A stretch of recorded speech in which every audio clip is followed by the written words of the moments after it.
cool perspective to have, right? You don't want to get lost Yes. from your roots where Totally. you started out. I think it's important. I think everything's important that way, just because everyone starts somewhere, and then you can get really famous or really popular, but then you always go back, and no one ever stays super popular forever, and nobody ever, and if you stay in the game long enough, you never stay at the bottom either. You work your way up. So, Yeah.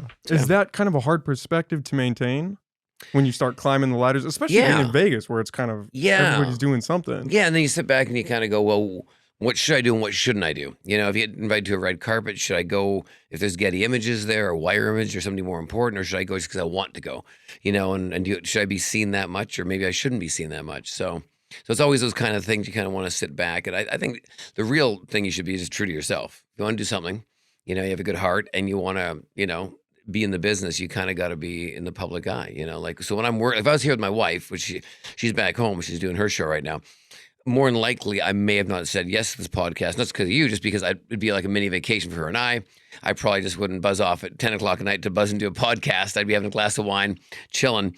But when I'm traveling my crew, though, it's work. You know what I mean? And that's what I love doing. So that's why I'm sitting here with you, just hanging out. Yeah, lucky for me, she decided not to tag exactly, along for this right? one, right? She probably would have come along too. So she's pretty cool like that. So cheers, man. Good health, man. Yeah, nice meeting you. Nice Thanks for meeting having you me too. on the show, man. Thanks for coming on. And let me see your little town here. Even coming from the casino to here, I love the small little homes and the cute little liquor stores and the gas stations. It's super cool, man. Yeah, being here, it's easy to forget just how gorgeous it is. Yeah. And then you leave and you come back and you're like, oh, wow, I can understand why people move here. Yeah, and even the mountains. Yeah, as you're coming through, it looks like a Bob Ross painting. You know what I mean? Little fluffy clouds and the trees and all that stuff. Yeah, you would have loved it over here. Yeah, totally, yeah. So your wife, she's also a performer. How long ago did you guys meet? Because I know that she was a part of your act, right? Yes, yeah. During COVID, she became part of my act. Her name's Danny, and so she goes by Danny Elizabeth. And so she's a dancer, showgirl in Las Vegas. And so her job's right now, she's a host of a show called A Touch of Burlesque in Las Vegas. It's at a cabaret very close to the Virgin Hotels, which is just off the Strip. And then also she's the lead dancer for ZZ Top. So when they tour and stuff like that, and also when they play Vegas. But before that, she was a showgirl in Jubilee, which is the last real showgirl show in Vegas that closed, I believe it was in 2016. Oh, wow. So when she finished that show, I didn't know her then. She went to another show called The Crazy Girls, and that was a show in town for about 30 years at that time. She became the host, and that show was the 9 o'clock show in my theater, and I was the earlier show. So that's how we met. So we've been together about 6.5 years now. Yeah. So. Wow! Congratulations. Yeah. Thanks. Yeah. So. Well, magic comes in handy. It right? does. It's not a bad thing, right? Yeah. I know. She's super pretty, so she must be blind. Wow. I mean, that's one of the cool things about performing, right? Is you never know who you're going to run into. You don't, and you're probably of your environment, right? Like if you're a mechanic, right, you're probably going to either maybe meet a client, a customer, or somebody that works in the shop, or somebody that works in the front desk. You know what I mean? Because it's your world, right? If you're a real estate agent, you might meet a real estate broker because it's your world. So same with entertainment, and obviously entertainment for the most part is really eccentric people or entertaining or interesting, or good looking because it's part of the business.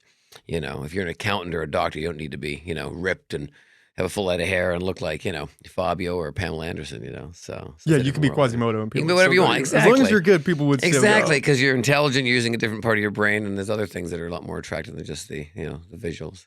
So. I went to a dentist one time, and she was working on my teeth, and we were talking a little bit, and I was asking her about, like, fluoride and stuff, because there's all that, everything circulates around fluoride. People open a whole can of worms. And she was telling me she just brushes with coconut oil. I was like, what's your stance on fluoride? And she's like, I'm anti-fluoride. And I was like, okay, here we go. We're going in right now. Okay, yeah. And so she starts going down this rabbit hole about how fluoride is bad for you. And she tries to stay away from it. And I was like, wow, I wouldn't expect a dentist to say that. And she's like, yeah, well, up here, people are a little more open to it. So I'm more willing to talk about it. And I was like, well, maybe I need to look into that because it's coming from you. I would imagine your teeth are good. She had a mask on. Yeah. And as soon as I said that, she went, oh, well. And it was just like, we just lost the whole fluoride argument. For real. Yeah, so I guess her teeth had one tooth. Yeah. Like a jack-o'-lantern. But I couldn't tell because she had the mask on. And I'm like, gosh, there goes back to fluoride. I know. Well, they also say a green apple is good to eat because the acid in the apple. I'm not a doctor. I'm far from a doctor, but I've heard that's really good for your teeth as well. To keep them white and to clean them, so. That whole apple a day keeps the doctor away or something like that, I don't know about the dentist. Might be something to do that. Yeah. I don't know, And or also baking soda. I I've have heard of heard that. baking soda. Yeah, and I I know know people also that use now, that. and also in toothpaste now, if you notice, like Arm& Hammer it shows like baking soda added. Yeah. But back in the old days, my mom's still alive and she's in great shape. She's 83, so she was born in 39. So back in those days, there was no whiteners or nothing. So they used whatever they had thought of. And so she said, "Yeah, we used to do baking soda back in the day." And now, sure enough, it's in toothpaste. Resourceful people back You then. have They to just be, I used whatever guess. was in the kitchen. Right? Exactly. Yeah. So now it's everything organic. Now everyone's on the organic kick now. So So. Was growing up with your parents, were they surprised to see where you are now? I mean, your mom's still around. Yeah, Was mom's she still kinda around. Dad shocked? passed about 7 years ago. Yeah, yeah, yes and no. I mean, they knew as a kid. I was an only child, not by choice. My mom had 8 miscarriages. They were married 13 years before they had me. They were married a total of 54 before my dad passed, and so they had a great life and very traditional family. My dad was worked on the railway. So he had a real job in the real world, as they'd call it back in the day, and he worked there for 35 years for Canadian National Railway. I'm from Canada, originally Vancouver. My mother was a legal secretary, and then when I was born, she just kind of raised me because after 13 years of trying, 8 miscarriages, and then I was the 9th try, and I had a twin, I guess, and the twin died in the first trimester, so I made it. And so once I was born, at that age, my dad was about 43. My mom was about 35 or 36. They were like, you know what? We've got 2 arms, 2 legs, maybe a brain. Who knows? To be Let's keep decided. exactly. Yeah. Still is. And they said, well, that's it. So that's why. But I wasn't raised like an only child, meaning I wasn't spoiled. I didn't get a Nintendo, or in my day it was Atari or ColecoVision or whatever those days were. But I never got what I really wanted. Like if I did well in school, my dad would buy me a socket set to fix my bike. He'd buy me 4 new tires for my truck because I needed new. So he'd buy me educational or things that I really needed, not Toys. wants, but needs. Yeah. Yeah. So I kind of learned things that way in a different way. So yeah. And your family, the railroads was pretty intertwined, right? 150 Yeah. years, I think. Is what I Yeah, read yeah, online? 150 years, yeah. My uncle and my cousins, and they're still in the railway now, and my dad's brother, and it was just growing up up north in BC, British Columbia. There's a small town called Salmon Arm and Westwold, really small towns. I mean, we're talking maybe 800 people, 1,000, something like that. And my dad's father, my grandfather, who I never got to meet, he was a sectionman, and a sectionman is somebody that works on the tracks. So you have like a 5-mile track length. That's your division. And you got to make sure the tracks are in good shape, meaning nothing's on them, like dead animals or debris or cars stopped or nails or spikes out. And so you have if you see Donald Duck and Mickey Mouse, whatever, they're doing that little push cart that goes up and down, up and down. That's what he would actually have. And he'd run along the rails. And if the train came, he'd actually lift it off the rails and then put it back on. And he'd actually inspect the rails every day. And they'd lived on the tracks, the little house that they would give them. And that was kind of the way they started. And then my dad graduated out of high school and went right into work at 18. And he was shoveling coal in a locomotive and the big steam engines and all that. So they're really, really railway people. So, and not me. I was the only one that didn't decide to do that. I was going to so. say, a bit of a shock when you say, you know what? I think Yeah. I'm going to do magic. Yeah. I think I'm good on the trains. Yeah, they were, growing up, my dad was in a band. He played music. And my half of me is Ukrainian, which is my dad's side, and the other half is Scottish. And Ukrainian dancing was very cultural with the big red pants and people jumping in the air and all that, almost similar to break dancing, which happened to be coming in season in that era in the 80s when I was around and young. And so I Ukrainian danced, I played music, I played accordion because that was the instrument of Ukraine. It's a very Eastern European instrument, and I played it for like 11 years, and then I finally quit because I want a girlfriend. No one likes the accordion. It's the most unsexiest instrument in the world next to bagpipes. But I did all that stuff. So I got a magic kit throughout all that, started that, did that, became successful of it. And as my parents saw me more and more, gaining more success from it, I think they realized, wait a minute, we could make some money off this. And I started doing birthday parties on the weekends for $50 a show. Did 3 or 5 of them at 14 or 15 years old. I'm like, wait a minute, he's actually making real money. And $50 half an hour for a kid, $50 for half an hour Serious money. anyways, right? Yeah. So I think all of a sudden, but Dad was always like, there's always that real job, though, the railway, General Electric, a telephone company, you could be a firefighter, all that stuff. And I said, yeah, no, I'm down with that. I'd be a firefighter or a marine biologist or a chiropractor. But I seemed to figure out the magic and entertainment thing. I just loved entertainment. I grew up watching the stars on TV. Not in the way I think kids are looking at things now. I mean, kids look at people like Kim Kardashian and Paris Hilton, all these, I want to be that. So they get some big boobs and a big ass, and they want to be famous on Instagram, and that's lovely. But But people also don't realize that Paris Hilton actually is really intelligent. I mean, yes, she did come from a great line of success, which never hurts, and so did Kim Kardashian. But, to be Kim Kardashian, she just doesn't wake up and things happen for her. Like, she really does hustle. Yeah, she's gorgeous and everything else, but they do work, for that. And I think people forget that. You can't just be pretty and hot, get paid a lot, and just because that's what you do. You know what I mean? I think that's the difference when people see entertainment. So for me, I was willing to work to be in the biz, and I saw these stars working really hard from the old days to Bob Hope, Howard Stern on the radio, to Phyllis Diller, and to all these Dean Martin and Jerry Lewis and all these people that I grew up watching. And I thought, man, they work really hard at it, but they're famous. They're having fun at it. I want to do that. I'm willing to work that hard. I'll put 20 hours a day, and I have no problem. Yeah, people don't even look up to Yeah. stars like Kim Kardashian in that Mhm. way anymore. It's all TikTok stars. That's right. It's instant fame, Yeah. instant 15 gratification. seconds and then you're famous. Yeah, and nobody wants to work for it, because they look at Justin Bieber when he was young when he made it. Well, yeah, he also started at 5 years old. So, and he started to make it when he was kind of 16, 18, something like that. So that's 11 years of really doing something. And Behind the scenes. Where behind the nobody's paying scenes, yeah, attention. exactly, and you look at Britney Spears. Well, she started at 5, Justin Timberlake, the list goes on and on, but they all start at 5. Well, most people don't start their real careers till they're 27 or 35 sometimes. Well, that's why when you're in your 50s, you might have found the career that you really love. But if you start something at 5 and never change it, like I started magic at 7, and I'll be 40, and I'm 49 now. So the only reason I'm doing what I do and I'm successful is because I never change the course, and I think if you believe in something and you love something, stay the course. And you're going to have your bad years. You're going to have horrible years. You're going to have amazing years as well. But as long as you stay the course and believe in yourself and believe in something that you're doing, and you can pay your bills, you got to be smart about it as well. If you can't pay your rent, then hey, look, pay your rent. So go get a real job, which is whatever, anything from bagging groceries to being a waitress, a waiter, a bartender. Or a legit job. You can be a doctor, a lawyer, but you still can have your amazing hobby on the weekends. And as that hobby becomes to make money or take over and make some more money, then okay, you can start releasing that job that in society will always pay you a certain amount of money because we need that person in our society, like a doctor or a street crossing person or a grocery bagger or a bartender or a server, those jobs will always be around. But then once you start seeing your dream job come around, let it happen. And then slowly take less hours and then make that shift. Just don't go, I'm going to be poor, living in a tent at the corner of the street till I'm Kim Kardashian. Well, okay, you still got to pay your rent, or if you're got roommates, you got to pitch in, or you're a couple, you got to help each other out, So Yeah, a lot of people want to go from poor to TikTok famous. Like that. Exactly. They don't want to have to do the 10 years of struggling, of eating shit. That's It's right. just, can't it happen overnight? No. Can't we just post something and then we're there? Totally. And you got to eat shit to understand what filet mignon tastes like. You got to eat some dirt to realize what cheesecake tastes like. You know what I mean? Everyone wants a cheesecake now.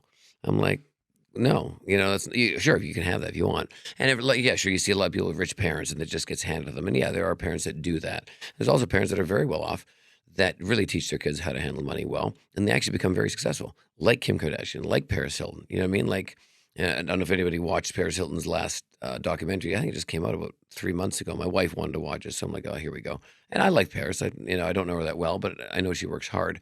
But you watch that documentary and you kind of see what's really behind all the blonde hair color and the extensions and the cute outfits and the "this is so hot" phrase and all that. But she's a smart woman. Well, it seems like it's easy just to write famous people off, especially if they have the background of, parents have money and now they're famous. Mm-hmm. But even like you said with Kim Kardashian, you can't take what she had and build it into this industry that the Kardashians are now. You can't just do that like that.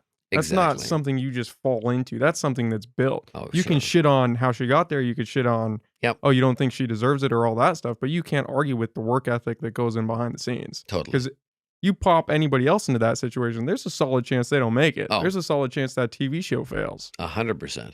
And it's a lot of work. And especially with their TV show, waking up, having cameras in your face every day, it's a lot. It really is a lot. And then also you have to speak in front of the camera, like what we're doing now, with some intelligence and some interest.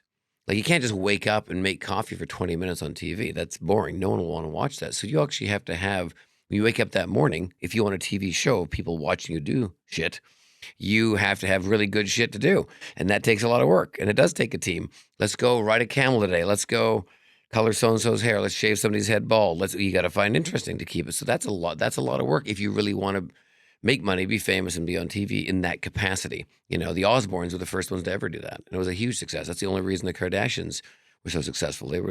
They paved the way for that. You know what I mean? So, and they were very successful.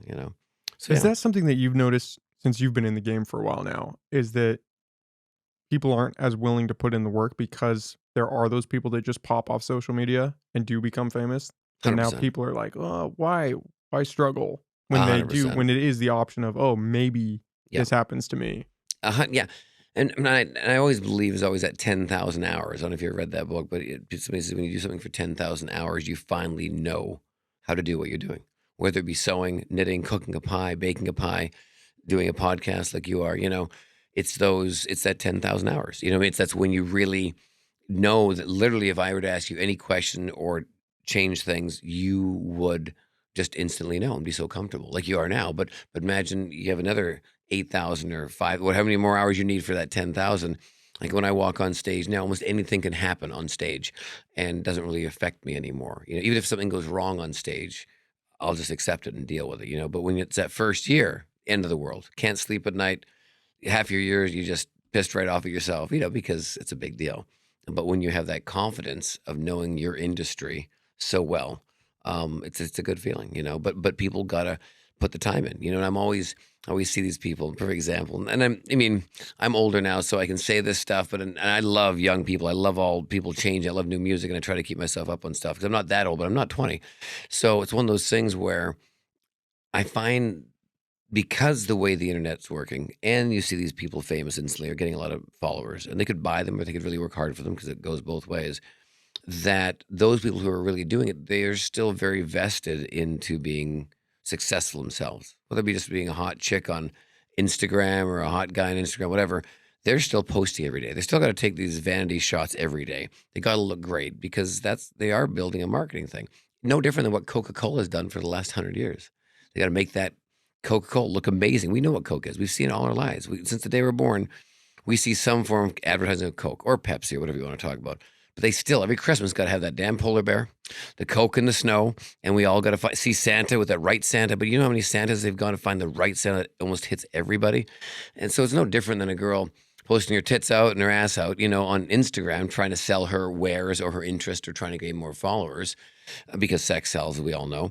Coke's doing the same damn thing. They're trying to sell the same damn product they've had for 100 years, So it's just a different vehicle. It's a different thing you're trying to gain, But there is a business to it, and there's also a lot of work behind it. So I always tell people if you want to dream, great, But the other part that people forget about is they got to work 24 hours, 7 days a week, and they might have 1% of success. You know, Might have might. 1%. Yeah, The Instagram model thing is fascinating because you're the product. You're Mhm. just selling your hotness That's right. online That's right. to random strangers. Whereas Coke, Exactly. at least you could say, yeah, they've built this product, they've engineered something that people seem to enjoy. Yes, You don't have to do any of that. They just enjoy your physical appearance, and all you have to do is post that, that's right. and then you can get Yeah. tens of hundreds of millions of Yeah, followers and brand deals, of course, with the bathing suits and or the bring in suits an or yeah. insane amount of money. That's right. Yeah. So it's and then but we go back to the first, job in the world or the most, of entrepreneurship is prostitution. You sell your body, you know, and you make a lot of money off it. And sex have always sold, no matter what era, how sexually inept we are in our society. You know what I mean? I think Europe's been, way further ahead in accepting people and life and bodies and all that stuff than we are, but we're coming along that way. But it's interesting how that's something that happened years ago in brothels in the 1890s and it's no different on Instagram now. It's just a different form of selling sex. And some girls may sell sex. I don't know if they do or not, but you are selling the imagery of sex. You're not selling, how many thread count the bikini is. No one gives a shit. So it's interesting. Nothing's wrong with that. I mean, it's just another form of selling what humans are attracted to. Nothing's wrong with that. Well, take So, OnlyFans, for example. oh I mean, my you God, have yeah. girls making hundreds of thousands Oh of yeah. dollars a month Oh yeah. just posting content. Stupid money. Yeah, just insane. Yeah. Yeah, it's basically, it's like yeah, it's like the Uber Eats mentality. You can just sit here, order food to your door. Same with OnlyFans. You can order the girl next door to your phone if you pay $9.99 a month or whatever she decides to charge. And you get, and it's not a porn star. It's not something that's made up or got fake this, fake that. It's just really is that girl next door trying to pay for college or is trying to buy the next Mercedes she wants. What the hell? Why not do it? The interesting thing is that people get mad at those girls Sure. when it's supply and demand. Hmm. There's no demand, she's not supplying anything. Totally. It's like you can't get mad at them for doing something that people are paying her to do Yes. and want to do, and it's not like she's hurting people. No. That's the thing. Exactly. It's not like Long she's as going out there kicking kids. No, exactly. And as long as you can also wake up in the morning for that woman can actually wake up in the morning and say, "That's me. I'm proud of what I do, and I love it. Own it. Like if you're gonna do it, own it. Don't be ashamed of it. You know what I mean? Or if you need to make some quick money, then fine. Be ashamed of it. Change your name. Don't have to brag about you're there. Make a lot of money and then delete it. And then great, you got your money for school, college, kids, whatever you need. You know what I mean? Because at the end of the day, the only person that gives a shit about you is you. It's true. Your mother and father do give a shit, yes, and your sisters and your brothers and your best friends and all that stuff, and your lovers and your wives and husbands and all that stuff. But at the end of the day, you're the first one. You know what I mean? The most important thing should be you and why you're happy. You know what I mean? Because if you're not happy or you're not satisfied with your life or what you're doing, you can't make anyone else happy. You can't make your boyfriend, your wife, your girlfriend, your lover, your boss, your friends, your best friends. You just got this cloud over you. So I've always been a big believer in that. Don't be narcissistic and don't be, cocky and don't be, all that other stuff. But look at yourself in the mirror and go, I'm okay doing this. I'm proud of myself. I need to do this and let's get on with it. You know what I mean? So Well, that's the big question is, will these girls that are doing this now, because I would imagine most of them are fairly young, I assume so, yeah. how will they react to it in 20 years? Because Sure. it's not this finite thing of, oh, I made a porn tape and it's on a VHS and That's maybe a right. few thousand people see it. Now Exactly. that sucker's out there forever. Totally. And you can screen capture and you can all that stuff. So, I mean, it's almost like when you get born, everyone should take a photo naked and upload it. Done. There it is. Let the cat out of the bag. Done. Okay. You get born, I mean, 18, 20, whatever, legal. You take a photo of yourself naked and go, there it is. So now anytime, we all got that. It's like fingerprints as a kid. You always fingerprint just in case you lose your kid. Well, everyone's got their fingerprints out there. Yes, I know it's much more invasive, and there's a big argument. Obviously, what I've just said is probably pissed half the people off and that listen to you and half don't. But all I'm saying is it's just a general statement saying if that happens and say everybody, big, thin, thick, hot, not hot, bald, I don't care if you have Down syndrome, or you're mentally handicapped, whatever it is, we're all get a picture naked. It's out there. It's done. That's off the table now. You can't go, guess who sent me a naked picture? I'm like, well, we all got naked pictures. Doesn't matter. Yeah, they're all out there. It's like a headshot in school, graduation yearbook. Well, we all had a graduation picture. So what? I don't give a shit. We've all been it. We all look weird because we're trying to grow up and be adults. So it's just a different formula. So if we did that, it would take that right off the table. Now that is not in. Now you can't argue with that. That's out here. Now you got to really work hard for what you want to do or who you want to be. That's off the table. That can't be a negative or a positive to you. It's there, done. Okay. So now just do what you want to do. They would definitely take it off the table. Yeah. I mean, that's a strong way to open. Yeah. And you go, okay, great. So now what do you got? Now we have to move through that. Hang on, I gotta have skill, talent, or belief in myself, or whatever else I want to do. I don't know. It's an interesting thought. I don't know. It's an opinion. A little devil's advocate. Gonna just put that out on the table, let people think about it. How would they discuss that? So the idea that you need to be comfortable in your own skin, especially for something like show business, was that a challenge for you to come to that realization, or did you adopt that belief pretty young? you have to. Yeah, I think you really have to be comfortable in your own skin, but you also can change the skin you have. Meaning, for me, I'm very comfortable with my look in that because I have the blonde spiky hair. I always wear tinted glasses. Black frames usually are the ones I have on now, which are aviators. I need them because I can't see very well anymore at the distance. So people think I wear them to look cool. I actually wear them because I need them as well. Mine will make them look cool, but I hide behind that. So when I walk on stage, I've got the costume, usually a biker leather jacket, jeans. My hair is always up, my glasses, so I can hide behind that clown jester kind of figure. Almost like, I see a picture behind you with Johnny Cash. He hid behind his music and his look and his guitars. You know what I mean? He was very true to his form, but he also had that front. I think everyone has that thing they can actually hide behind a little bit so you can become that. Because a lot of entertainers on stage are very, very shy off stage. Well, that's what you hear is a lot of people are insecure to pursue Sure. a career where you're in front of people. Totally. It's like today, before I came here, they wanted me to go see this comedy show at the casino because they have a comedy night. And I say, I love to watch new comedians. I'm just checked in, had dinner, and then we bumped our time to meet here now.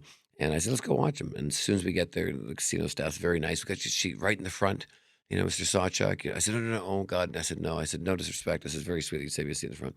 I said, I really want to sit in the back because I just don't. I'm one of the shyest people when I'm not on stage. And I just don't need the attention. I just don't want to. So we sat in the back corner and enjoyed the show. It was great.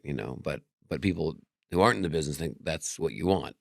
And when you're in the business, you're like, oh my God, no, no, I want to be here, but I don't want to be here. You know what I mean? Almost want to be low key undercover. Exactly. And tomorrow night I'll walk on stage and be me, and that's what I'm here for. But it's just the way a lot of us work. Do you feel more yourself when you can kind of put on that mask and go on stage, or do you feel like it's just you're allowed to express more of that side of Yeah, I yourself? think it's more of a and I think anybody who walks on stage is more an eccentric them, or over the top them. It's like Dolly Parton. She's hidden behind her boobs and her hair and the dresses for years, and she's created this amazing character. We really don't know what she's like off stage. We like to assume she's the same way. When she's sitting with her husband that she's been married to forever at home in her robe, I don't think she's identical to what she's on stage. You know what I mean? I think she shoots straight with her husband, talks real, but we'll never hear that side. She might even swear. You know what I mean? But we'll never hear that. Because that's not the image she's selling. You know. So that's important, I think, sometimes, when you create something that brilliant. It's like even watching Sherry Lewis and Lamb Chop, if anyone remembers that. But it used to be a little lamb that was a ventriloquist. And Sherry Lewis was a very famous ventriloquist back in the 80s and 90s. And her daughter, Mallory Lewis, does now. It was a little lamb, called Lamb Chop. And she was always sweet as a button in that. But she also was a very strong businesswoman. Same with Lucille Ball, very funny and ditzy. Far from that off stage. And a Very, very, huge star. a huge star. And a major, major businesswoman. She was one of the first women, along with her husband Desi, to own a studio independently in Hollywood. I mean, that's unbelievable.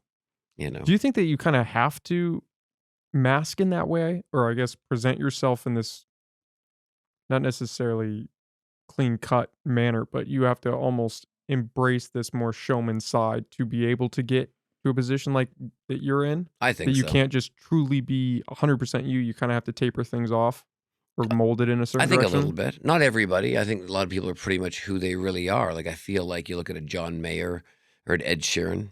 I feel like when they come out, there's not a lot of flash in the pan. There's not a lot. They come out with their guitar, and Ed Sheeran comes out with his loopers and he can loop all the songs that he plays and all that. And I think, Ed Sheeran's when you look at him, he's not Orlando Bloom. You know what I mean? Like he's not the greatest looking guy, but he's got a look and he's so talented. Like who cares what he looks like? He's phenomenal. You know what I mean? So he's not hiding. If he wanted to hide behind more of a look, he could, but he actually has a look, believe it or not. As soon as you see him, that's Ed Sheeran. You know what I mean? And so does the owner of the Raiders. But the owner of the Raiders doesn't look like Johnny Depp either. You know what I mean? But he doesn't need to be. He's famous for other things, but he's also famous for his look. So you don't always have to be hot. You don't always have to be, you know what I mean, always looking for the attractive. You can always look for a different look, a unique look. You know what I mean? So it's even like Jay Leno. He's born with a big chin. Well, he has a big chin. That's great. It was just one of those gifts that became one of his hooks because his head looks huge, which it does, and it is. But it was more of a gift to him because he's always characterized by that. Yeah, and it builds into the brand. Totally. And then you're that much more recognizable Yeah, because you almost don't look like anybody else. that's right. This is just who you are. Yeah. And nobody else can even come close to that. Yeah. Or Jimmy Durante, old actor with a huge nose, massive nose, well, look on Dirty Dancing. What's her name? It was the girl who on Dirty Dancing. I can't think of her name right now. Jennifer something, I believe. And she did Dirty Dancing with Patrick Swayze. Huge, right? She was super cute. Almost looked like Bambi. She had the big nose and the hair. Beautiful girl. And then she got a nose job. And after she got a nose job, she lost so much work in Hollywood. She never really regained that. I And didn't know she got a nose job. yeah. And I don't know whether that's the reason she lost the work or not, but we were just so endeared with the way she looked that way. And that's who she was. And then she, changed, and I don't know if that's just the only reason. It's pretty hard to believe that's the only reason. But from what I've heard, look at Barbara Streisand, huge schnoz, great singer. Without her look, it wouldn't be Barbara Streisand. She's beautiful the way she is. So sometimes it's good to, if you got given a gift of something that stands out a little bit different, then go with it. But you almost So, have to be more secure in yourself because once you do embrace the public and they yeah. see you for who you are, I hmm mean, the attacks can start Oh, coming. I yeah. bet if she did get the nose job, it probably could have been because she was getting some hate hmm from people that saw the movie or people that didn't like the way she looked. It could, oh, for sure. I mean, but you go on, the problem also with online is compared to not online, because I've been around for both, is, when I walked on stage and I walked off stage and I had the weird hair and the glasses, people still make fun of me. Is he gay? Is he straight? Is he who would ever wear that? It's it looks like he's got a chihuahua on his head or a Pomeranian, whatever. And the jokes still happen. I would never hear them because there's no forum to share that. The only way to get it to me would be to either be a really big writer of a show that you're doing a review of my show and write in the paper, which yes, reviewers write good, bad, and indifferent. But that would be the only way someone could really hurt you. No one could call you up and tell you, and no one would ever tell you because there's no other forum to find it. They didn't have access to you. Exactly. Now with the internet, anyone can write. You can go on Yelp. You can write your own website and a blog. You can be a blogger. And there's these writers that are out there that are writing stuff personally about shows and people, not professionally, but then people read it and they think it's a professional review or whatever, and it's actually written completely personal because maybe they just don't like the person. But that's where the internet's at now, and that's the difference now. So you see a lot more hate because you can be this coward behind a computer screen, sitting in the middle of nowhere that no one will ever know who you are. Make a fake name up, make a fake profile. You can actually get off in being that person for no reason, and that you just have to ignore. And get a tangible result from it because they Oh, can reach yes. out to you on something Totally. like Twitter, That's talk right. some shit, and Sure, then and if you tag you or respond, whatever, yeah. they won. They got it. Exactly, and they can actually get a hold of you. So now that's even why when you're married, or you got your mom or your dad on your Facebook stuff. Well, instantly somebody can get in touch with them. That's a really scary thing when you think of it. For you to get in touch with my mother and father, or my girlfriend or wife or brother or sister, whatever. Which I don't have brothers or sisters, but you have to call a friend to find out a phone number or an address, which takes a lot of balls. Because why would you even ask for that unless you send them flowers or something? Or you really knew them well, and then you have to call them, and then you have to really share your opinion with them. Well, it'll never happen. That's a long way to go just to go, I hate you, or did you know about this? Now you can just click on a link, hit an email, send it anonymously make a fake email address, send the email. You can send whatever, say whatever you want on it. You know what I mean? So it's really a weird world we're in where it's all these, I always say these armchair cowards that are sharing information or saying things about some of the biggest stars in the world that if they are sensitive, it can really hit them. I mean, there's a lot of stars in the world who committed suicide, for certain reasons, which should never happen. So, and it doesn't help the mental health either. Yet the internet's also a wonderful thing for other great things, learning. And I mean, nowadays you and I can figure out anything we want, Google it, and it's there. I had to go to a library, which people are like, "What's a library?" And get an encyclopedia and look up whatever I was studying. You know what I mean? Athens in 1720 or whatever. Where now I can just Google it and I can tell you literally right now as we're sitting here. So it's pretty amazing. Has that been something that's been challenging to work through? Is coming from the age prior to the internet to now where you are so touchable by other people and the feedback and everything is so in your face nowadays? Yes, and you have to really be strong in who you are, and then also watch what you're saying and doing, and realize when you do say it or you do it, you're probably going to get some backlash. You know what I mean? Like I did a trick on America's Got Talent in 2010. I turned a girl into a tiger, and I used a big tiger, 450-pound Bengal tiger, very well trained, great life, air conditioned trailers, 35-acre farm to run around in Big Bear, California. Had a trainer.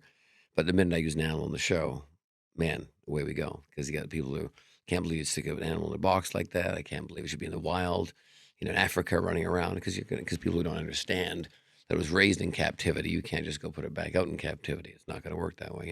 And then also with the trick I did with them, they didn't realize how well taken care of they were. I was eating prime rib in an air conditioned trailer, it was a NASCAR trailer. There's a lot of things people don't know. And is it still right? Well, that's an opinion. If you don't think it's right, then fair enough. That's understandable. I'm not going to disagree with you. So you'll do certain things that'll hit a nerve with people. And away you go. That's crazy that people got mad at you for doing that. Mhm. Where Oh, it's not like it's your tiger. You're not keeping this thing. And it was PETA approved. We had PETA on set, and they were approving everything because it wouldn't have gone on TV if we didn't get approved because we knew there was going to be backlash. Oh, And you went into that knowing that Mhm. people were gonna have something to say about it. because everyone's you could literally you could you could literally kick your friend in the ass on a camera and post it. People go, that's funny. You kick a raccoon down some stairs, you got 1,000 letters because it's cute, fluffy, and it's harmless. You know what I mean? But your friend could be that way as well, cute, fluffy, and harmless. but we react differently to animals. And I love animals. I'm obviously a huge animal advocate and I rescue animals and all that stuff. So it's a big thing for me. But it's a good example because that's where people get very emotional with things. You know what I mean? So, Well, but think about the old show America's Funniest Home Videos. Mhm. How many people got Oh my God. just thrashed on that show? Totally. And it's No fine. problem. Yeah, as You hurt long as one it's animal, though. yeah, as Shut long the as it's shit down. people hurting Yep. other people or people getting hurt by accident, That's you're right. good. Exactly. Nobody cares. That's right. Isn't that crazy? Bring an animal into it. Yep. And also, let's do this. Take it one step further. If there's an animal in there, you would get ridiculed, right? What if the person that you were tripping in that video, which we would never know, but the person you were tripping in that video, you changed the phrasing. Here's my grandma walking by. We tripped her with a tripwire, and she falls down the stairs. She's okay. Now you say, this is my grandma who just got diagnosed with cancer. We tripped her. Oh no. Game over. Game over. Don't do that. We're back to the animal scenario again. See, so it's interesting how you can do things. Things are accepted this way, but which I understand. I'm not saying it's right or wrong. I'm just putting this out there for discussion. But it's a very interesting topic. You see, and that's how we react. You know what I mean? You see, I saw an alligator eat a chicken, right, on a video, because it's life. Animals eat animals to survive. We eat animals or we eat vegetables to survive, right? So then we saw an alligator eat a chicken, and I'm like, ugh, poor chicken. I just had a chicken burger, but point is, I hate any animals looking like it's going to die, right? And then I see another video of this baby alligator, probably, I don't know, maybe 4.5 feet long in Florida, and there's 6 sharks circling around as it swims. Now I feel really bad for the alligator. Isn't that funny? And alligators, I really don't have a lot of affection for, because they'll kill me. They'll kill you. Little kill my dog, dinosaurs. everything, yeah. But then all of a sudden I see 6 sharks, which I know are more aggressive because it's that food chain. I'm like, oh my God. I feel it's a baby alligator. Like, couldn't even hurt anything, really. It actually probably could hurt you and I. But then all of a sudden my emotions change. So it's funny how, you see things like that and you have a shift because it's just your opinion. You go, no, now it's not okay. The chicken, that's bullshit, because the alligator still needs to eat, but we're not worried about eating. We're worried about the chicken. And all of a sudden the sharks need to eat, but the baby alligator, he didn't do nothing yet. It's just so fun. But the alligator, I didn't like the last clip because he was, so and alligators aren't cuddly. They're not cute. They're really, they're not something we stand up for. Save the alligators, you know what I mean? So anyways, funny conversation about that, Well, it's almost just the underdog story. As Sure it long is. as whatever's in that position of, That's right. it's getting ganged up Yep. on. That's what we root for. Yep. That's where we turn. Yeah. And you make 1 degree change and all of a sudden it's not okay. Like I said, the grandmother, now she has cancer, we're tripping. Oh no. Once those alligators start fucking up that shark, you're gonna That's be like, oh, Exactly. maybe I should now feel we go bad the for other the way. sharks. Exactly. Yeah. So now all of a sudden emotionally you go, wait a minute, that's not fair either. Well, nothing's fair, is it? So Do you have to think about that a lot when you're creating your acts, even now? Sure. I don't want to piss people off. They're coming to the show. Mhm. I want to be too edgy because I don't want to end up on Yep. some TikTok of somebody screaming or somebody rushing the stage. Sure. Yep. It happens a lot. Even when I walk on stage, I'll do more of an adult show. It's still tongue in cheek. The adults will get the jokes. The kids won't. But there's still some adult jokes because that's the way I. But I would never, offend a child because I don't speak that way. My show is always, like you could be at 8 o'clock on CW, which I'm on. That's how I talk. Now I do have more adult shows where I can be a little more edgy. But the minute I see a child 3 rows deep in, all my lingo changes a lot more. There'll be other jokes I'll just instantly take out a little bit because I know it's not going to affect the child, but it'll affect the parents of the child. So I'm like, and sometimes people bring kids to my shows. They see my YouTube videos, they see me on TV. So I don't want to ruin that image of myself just to want to do a dick joke, or whatever the heck it is. You know what I mean? It's not worth that. The laugh's great, but it's not worth affecting those parents and that kid, you know what I mean? And stuff like that. And even though my joke, the kids would never know what I'm talking about. The parents would. For some reason, it still affects us. So it's one of those, it's a fine line, but I still want to keep the parents engaged because I'm an adult. I want to talk about adult stuff as well. So but in some casinos, it's 18 over, 21 and over, and I can just go for it and think and say exactly as I say it. You have a little more free reign to Totally. just do what you want to do. But then all of a sudden, as soon as they say, oh, it's a family show, and all of a sudden I walk out and there's like 10-year-olds. I'm like, wow, okay, well, but I can do that. It's not a big deal because I'm in 2 shows in Vegas. I have my own residence show at the Tropicana, and that's all ages. So it's PG-13. It's like what you see on primetime, 8 o'clock on every TV show. But then I also do another show called Fantasy at the Luxor, which is a topless review show, and 18 over are there. So I can say and do whatever I want. And they want a little more edge. It's a topless review show. It's one of the longest running shows in Las Vegas, And so that I can have a little more liberty to go and say what I want, But I'll do in similar bits, but I'm just taking them to the next level, And people are laughing because they're there for an adult time, Everybody knows what to expect. Exactly. You're going to Fantasy at the Luxor. It's not going That's to right. be a Exactly. It's G-rated show. topless show. Yeah, It's not like, come on. oh, I had no idea. I thought we were going to see the Wiggles. You know what I Yeah. mean? It's not the case. So, yeah. Yeah. How did you start doing that show, the fantasy show? Did that just come along? Somebody saw your gig and were like, okay, I Yeah, think it this would be a did. good fit. When I first came to Vegas, it was called Midnight Fantasy in 2002. Great show. One of the top list shows in Vegas. And it was a very modern showgirl show. The older showgirl show had the glitzy costumes, meaning the gems and the older looking costumes. You know what I mean? The cast of 120 people, kind of like the show that my wife, was in Jubilee. And this was the more modern version, sleek, 8 to 10 girls, really modern looking costumes, almost the next level of showgirl, and loved it. And I always wanted to be in the show, but I just didn't have the right act for the time. It was a long time, 20 years ago. And then I got to know the producer, Anita Mann, really well. Her name's Anita Mann, and she's Mann, and she's a legendary choreographer and producer. She worked with Elvis Presley and Cher and everybody. And it was her show. And I got to know her over the years, just doing different shows or auditions or TV shows. And then about 3.5 years ago, the guest act that was in that show for a while decided to change paths and go a different direction. They needed somebody right away that could jump in that role, that could deal with just walking into a show doing a 10-minute spot without people knowing they're going to be there. My show at Tropicana, they're already coming for me. Like tomorrow night when I work at the casino, at Bear River, they know what I'm doing. They're going to know they're coming there for that. But when you're coming for a topless show and you see me walk out 40 minutes into the show, you're like, what the are we going? What are we doing right now? And so you have only a couple minutes to win that audience over and be really entertaining. And then you got to do it for another 8 minutes and be entertaining without people walking out in that. And so it's a very different mentality going into that. You know what I mean?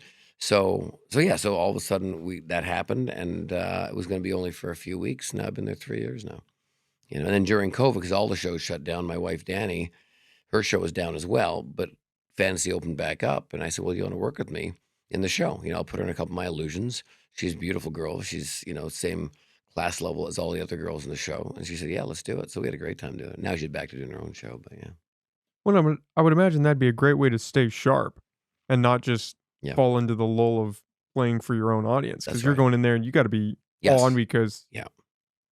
these people aren't expecting you. Exactly. And I love it. I love the challenge. I love getting the big laughs. I know what jokes work now, what don't. I know how to hold the audience. I know what they're expecting. So I'm saying things that they're already thinking when they're in the audience, which hits. As soon as somebody walks out and you say what they're thinking, they go, "Oh my God, genius."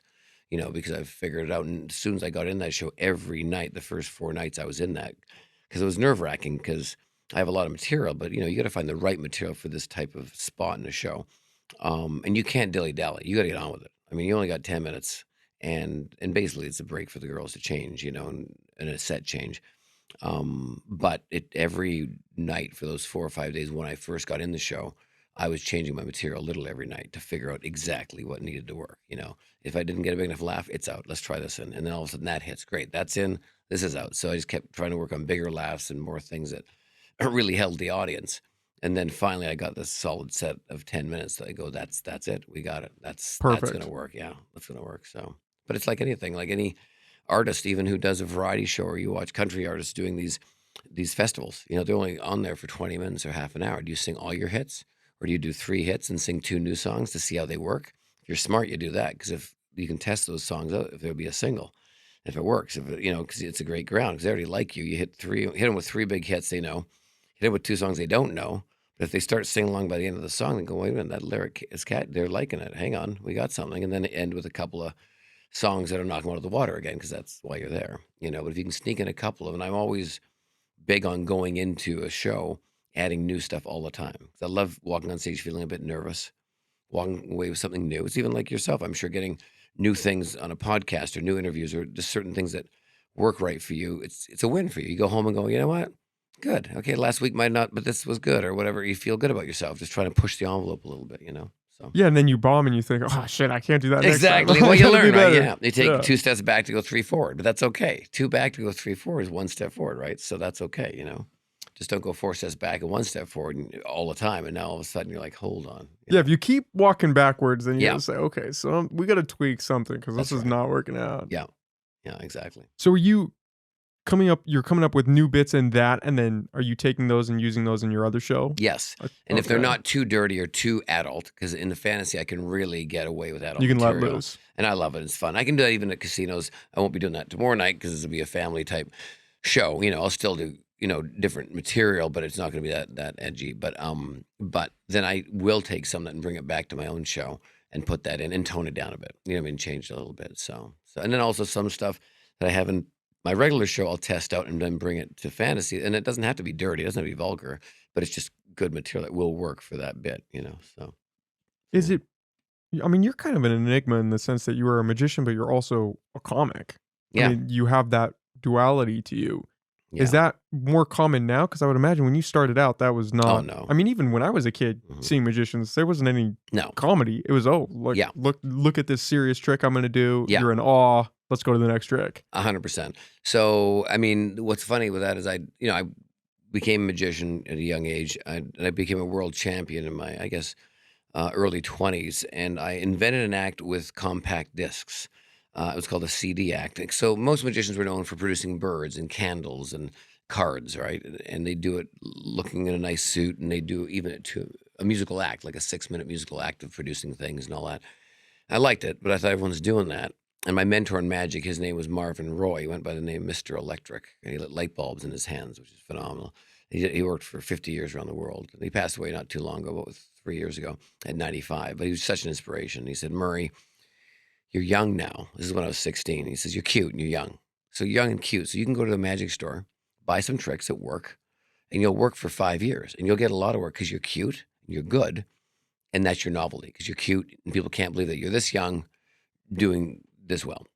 But then as you become an adult, though, those tricks and those ideas have been around a long time. There's no originality, really. They're old tricks you bought, but at a young age, you picked them up very well. So it'll only last about 5 years. But if you spend 5 years and find out and figure out and make something super original that no one else has ever done, you'll work 50.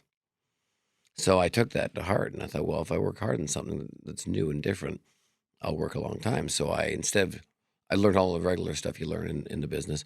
And then CDs were coming in around 89 to 91. And I used to work at a department store selling cassette tapes. And then all of a sudden there's one row of CDs, this new thing that people couldn't believe, that the music sounded like the band was in your house and the crystal clarity. There's no record skipping or tapes getting caught on machines. We're like, what is this? Revolutionary. Unbelievable. And we just couldn't believe the sound. It blew us away. And they were like $40 a CD, but we were like, yeah, but it's like the band's in your house. It's like Red Hot Chili Peppers are in your home. Your Green Day's in your house. And so the returned ones that were scratched, I would start manipulating them just in my hands. And all of a sudden they were like a big coin or a card because they were thin. And I thought, wait a minute, I could create an act with all these discs. No one's ever done it because they were invented a couple of years ago. It's modern. It's different. We all know what there are because everyone's talking about these compact disc thing that supposedly is going to take over the musical revolution. Now look where they are now in the garbage. But for 15 years, I created this act called the CD Act. I won over 21 awards with it and toured the world. And that was one of my first. It's a serious act. It's all manipulation. And then reality TV came along, and I thought, well, this shouldn't last long because it was crap.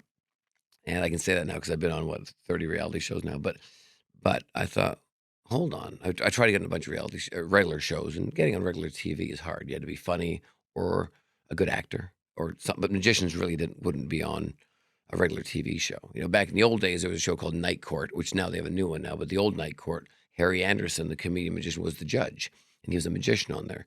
So that was a role, but very far and few between. Well, as soon as reality TV came around, I thought, wait a minute, I could be a magician on these reality things from anything, whatever the hell it is. I could just do tricks. That's unique enough because most people are walking on just being themselves. You add magic to it, it adds a different element.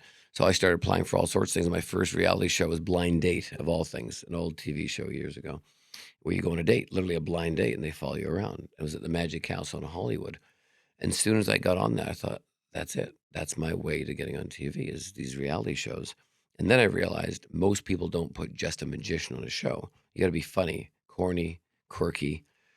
And comedians work all the time on shows. They become actors, they become movie stars, they become hosts. I thought, I got to learn how to become funny. I know I'm funny off stage, but being funny with you and I right now is different than being funny on stage, because you could say something, I react, and it's funny because I'm reacting from you. It's just a one-liner. But now when you're on stage, you have to create that whole scenario and get them to laugh. You got to create them. Where's the joke? Are you camping? What's funny at the campsite? And then the punchline, which is whatever that is. So you got to take that whole audience with you. Whereas when you're funny with your friends, they already said the punchline because they're like, "Oh, I was on the beach and I kicked my foot in the sand," and then you make the one-liner going, "Oh, whatever," and so all of a sudden I went to comedy clubs and did open mics to figure out how to be funny without my magic. I'd steal some hack jokes from a book, maybe write a couple of my own. I'd bomb 9 jokes. One would be successful. And when you have that laughter, boy, that's like a drug. You're like, oh my God, because laughter isn't forced. You can't force laugh. I can force laugh if you say something, oh, you can do that. But when somebody really laughs, you go, clapping's easy. I can clap at something that's crap because it's just putting your 2 hands together. But laughing is a natural reaction. And when you have that happen, you're funny. Like it's funny. And when that happened, I went, that's it. That's my new drug, laughter, making people laugh. How do you figure out the exact equation of the opening line, the setup, and the punchline? It has to be in threes always to get them to laugh. And if I can tie it with magic somehow, not just do a joke and do a magic trick, because that's still 2 art forms. But if I could figure out how to blend them together, there's not many guys that are doing that. At the time, there was Amazing Jonathan, a guy named Kozak, a few other people in the business that were magic comedians, but not really that many. And I thought, that's it. Because I know I can be funny off stage. I just need to figure out how to be funny on stage and make that timing. So I spent 10, 15 years doing open mics and slowly building things in. And now I start with the joke before I start with the trick now. So I'll look at a trick and go, that's a good trick, but how can we make that funny? I won't even buy it or ask a person to design something for me or design my own thing unless I can figure out how can that become more entertaining than just a trick. I can do a trick for you. That's easy. I've done that all my life. But how can I make you really crack up? And then at the end go, ta-da, and a miracle happens. And that's really my hook now, So the comedy wasn't even necessarily a way to expose people to your magic. It was almost this other new thing you found that you loved Yeah. equally as much. And you're like, Yeah. how do I combine these two so that I can do them both almost Yes. at the same time? Yeah. And I also realized by doing comedy, I can get on TV because I realized I need to get exposure. I need to get on a bigger platform so people know who I am and what I'm doing. Because when you have that, then people will buy tickets and see you. Which is the name of the game. Of That's what we're course, doing that's here. the idea. So how do I do that? Well, I need a vehicle. And this is before the internet, of course, So the internet was just starting out around then. So I thought, well, let's push. So then we did the TV shows, the reality shows I'm still doing. And then when the internet came along, I slowly switched over and doing YouTube videos, and started doing that and made some, for 5, 6 years, made viral videos with police officers and parking pranks and all that stuff. So I always try to figure out the next step and the next thing to go on. So yeah. Did you like doing the reality stuff or was that just a means to more exposure? I enjoyed it, actually. Yeah. I was stressful at first. It was just a weird medium. And Well, now, especially doing something like a blind date. yeah, How exactly. does Which that is, pan yeah, boy, out? yeah, exactly. That was a lot. That was a big, I'm glad I did it because it was TV. Because I heard Ryan Seacrest did it when he was starting out. I thought, well, if he can do it, and he'd only been in the game for a few years, I thought, well, I can do it. Because he was just starting to host American Idol and that. So if it's good enough for him, it's good enough for me. And then I started learning how to really work that to my advantage, And also, when I went for the auditions, I would script what a producer would want to see, not me. So meaning when I go into audition, oh, I got a great trick and I can say this great line because I think it's good and and it should be what do they think? And as long as I can understand and get in their heads what they would want, then I'll get the job. So whenever I go to an audition or I work on something, I think as a producer, I don't think as an act or an actor. I go, if I was a producer, what would I want this guy to do? To go, my God, we got to book him. That's brilliant. It's the same thinking that, Jim Carrey uses and Sean Penn and these great actors, Johnny Depp and Tom Hanks and everyone else. What does that person on the other side of the screen want? Because if I can give them that, I'll work for the rest of my life. Well, and you can apply that to every aspect of life. I was reading a book. I want to say it's How to Win Friends and Influence People. It's a pretty popular book. And I believe it's in that they talk about reframing conflict in that way. That you shouldn't be attacking the problem. You should be saying, okay, what is the other person trying to get out of this? And then if you can identify that, you can make progress through it because now it's not you trying to figure out, okay, how do I screw this person over and get what I want? It's what do they want?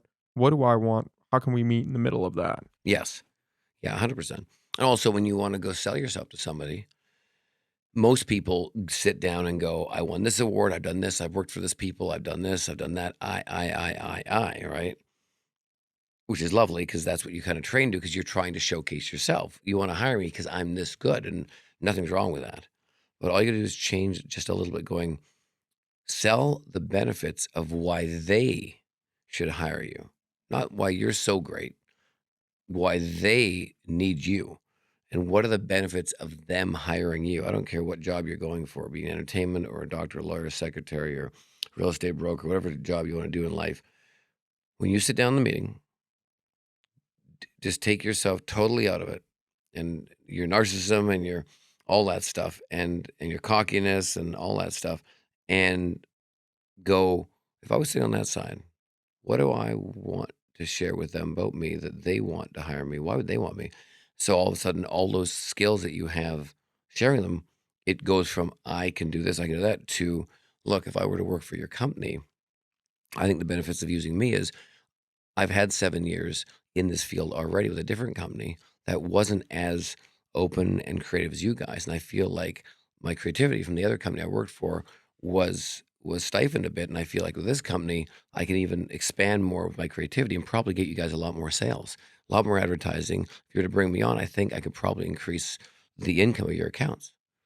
So you said the same thing, but now it's like, oh my God, increase accounts, make more visibility for my company, make more money for us. That girl can do that, or that guy can do that. I want to hire them.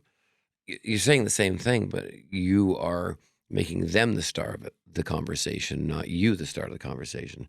So if you make them the star of the conversation, you'll get the job. As long as you're not bullshitting. And nothing wrong with bullshitting a little bit, but if you do bullshit, just make sure you can meet it. When your time comes, you got to meet that bullshit at the gate. You can make sure that bullshit you can pull off, or at least hold your breath and pray to God you can pull it off, because not everything in life was exactly on paper. And a lot of people got jobs because they had the confidence to going, no, I can make this work. And then when it came time, they did make it work. Other people didn't, and they lost a job. But that's in my opinion, that's the way to get a job. Is when you sit down with anybody, tell them the benefits of why they want you and what you can do for the company, not how great you are, because that's it's their company, that why they're hiring you, and you'll get the job. It's a different thinking, but you just change it by a couple degrees and just take the same information you have, but just change the focus of it, change it from their perspective, not yours. How did you come to realize that? I think when I wanted more work, I thought, well, wait a minute. I gotta, like, I pitch a lot of ideas to people. I pitch a lot of things. Why does Discovery, or why does MTV or VH1 or True TV want my show? I did that. Even with me sitting there, it's different. Like if I were to ask you, Nick, I go, Nick, what do you think sitting here is the most promising and positive thing by having your podcast, in the city, to benefit others? Like, what do you think? Now, when I say you and Nick and all those, that's a beautiful feeling because I'm talking about you. I'm asking you about yourself and your feelings. It's like when you talk to anybody, when you put it on somebody else and you're interested in somebody else, it's a great thing. Everyone loves to be wanted and also be intrigued and also have someone ask about how's your day, but really ask how's your day, not how you doing. How are you doing, Nick? Like, how really are you doing? I go, actually, glad you asked. Fucking shitty. You know what? I'm glad. Most days you go, no, I'm great, because you already go, now it's that thing we all do. Yeah, in Well, passing, you don't actually yeah, go into it. yeah. But when somebody actually says, no, really, how are you? Like, seriously, and all of a sudden you go, oh shit, you feel that, and it's a good feeling. Well, you take that same feeling when you sit down in a meeting to get a job or something else, and you put yourself in their position. And then the other question is, you ask yourself, why would I want to hire me? Like, why the hell would I want me? Like, for real. Okay, hold on. Let's think about that for a second. Ego aside, what benefit could I really help them? Like, how can I keep this job? And why would I sustain this job? Then you start thinking differently. So therefore, that's how you share that information with those people on the benefits. And most of the time, 85% of the time, you'll get the job. And if you're bullshitting, it'll show, and you'll be out of the job in 2 weeks. But if you can go there true to form, and you talk to that person on the other side and share the benefits of why they should use you and how you can help them make their company, their life, whatever that job position is, better, it shows that you care, you're thinking about them, and you're a team player, and that's why. And all of a sudden they go, holy smokes, this person's unbelievable. Because everybody mostly comes in with, I did this, I did that, I. You're like, okay, well, they're good. I guess I used to hire them. They did a lot of stuff. Great. Give them the job of Jamba Juice. They've done smoothies before. Great. And that's what they do. And all of a sudden, when somebody starts talking about the benefits of the company, they go, you know what? Let's have them make smoothies for a month. I think they might be a manager. I think they'd be better as a manager. I think they'd be. I don't think they're making smoothies for much longer than 2 weeks. They're going to be. But let's put them in the thing, and all of a sudden, now they're a manager, and then all of a sudden, if they're really good, they're going to be. Could be a vice president of the whole company. Because that's the mentality that I think you should go in with. So. Well, you almost need to frame it in that way because that's what the company wants. Is they That's want right. somebody that's going to benefit the company. And if you go in there just saying, "Oh, this is what I can do. This is me. This is Hmm. where I'm at. This is what I need." Yeah. Why they have the run of the litter? Why are they going to pick Exactly. you That's if you're right. just so self-focused? Exactly. And the thing is, you probably do have the qualifications. You probably have the accolades and the resume. Well, they can see that you gave them the resume, so they can see that. But it's all in the way you present it. You know what I mean? It's all in the way you present your skills to them, so you don't come off condescending. You know what I mean? And cocky and narcissistic You're and all just those things. shifting And the focus that totally, much. yeah. And it's you're sharing the same information, but you're doing it in a way that you're caring about them and their company, and that you really want a job, and that you're not that all about you. You're about a team player, and that's why you want the job. Well, that's one of the things from an outside perspective, at least, that you hear a lot about in show business is there's a lot of me mentality where it's almost a superficial kind of field where everyone's just focused on trying to try to get a leg up or do what they Hmm. can to move where they want to go. And Yes. everybody's just kind of a stepping stone in that direction. Hmm. Yeah. But and I think in this world too, I think It's almost the world now. Yeah. It's it not even is. just show business, it's Now just the it's the world, world. and also the narcissism of it all. You know what I mean? Which goes back to the internet and all this stuff. You know what I mean? And seeing ourselves, and we're all worried about what the next person's doing, and yeah, I'm even one to succumb to that. I'll see different people online who I equal to me on in the business, and I start, well, how do they get that? What are they doing? Whereas I would never really know anything about that unless I saw it in a newspaper article, or in a magazine, which I get once in a blue moon. Newspapers I get all the time because I still like reading a real newspaper. I like that. But um, so then you start comparing yourself to them. But if you just didn't even know they were doing that stuff, right? Because they're doing them. They have doors open and close all the time. Some doors are bigger than others, and that's okay. They should. That's life.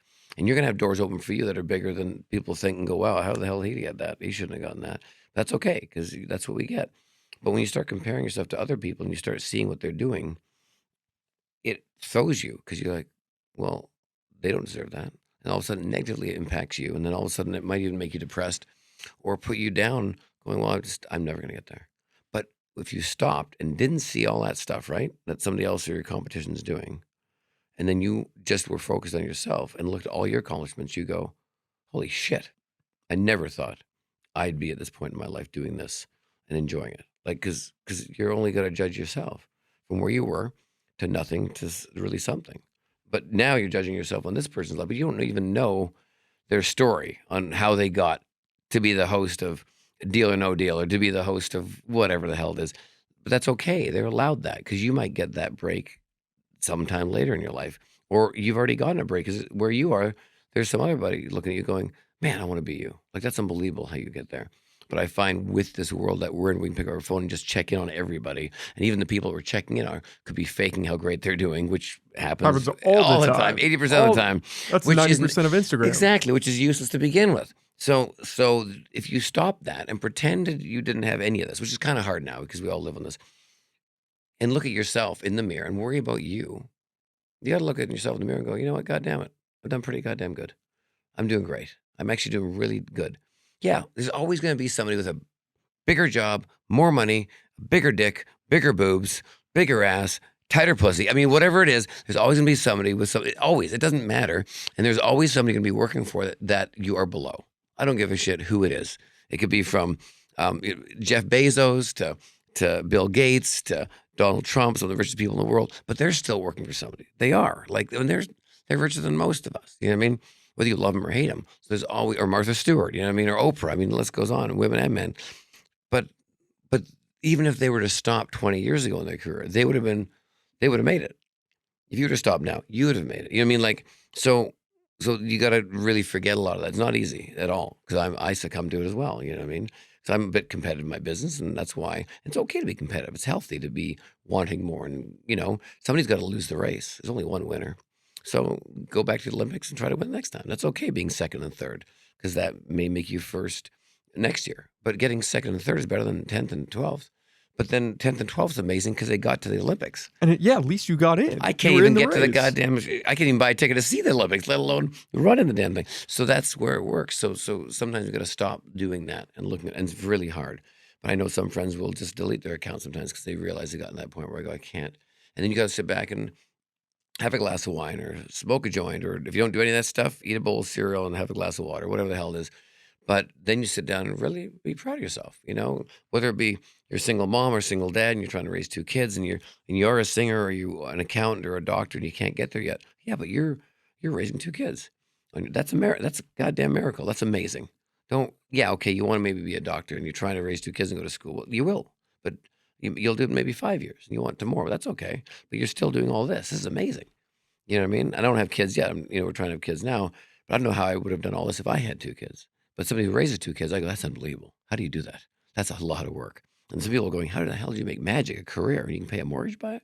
So everyone's got their own thing. So I think the internet's an amazing thing for learning and other things, but also it's an evil thing as well because it puts people in a position to make them feel that they're not that successful because they're comparing to somebody that is maybe in their mind so much more successful, but they've also had different opportunities in different situations in their life that you would have never had because you're not them and you're not living in England or India or Croatia or Japan or China or you're living, where the heck people are living, you know what I mean?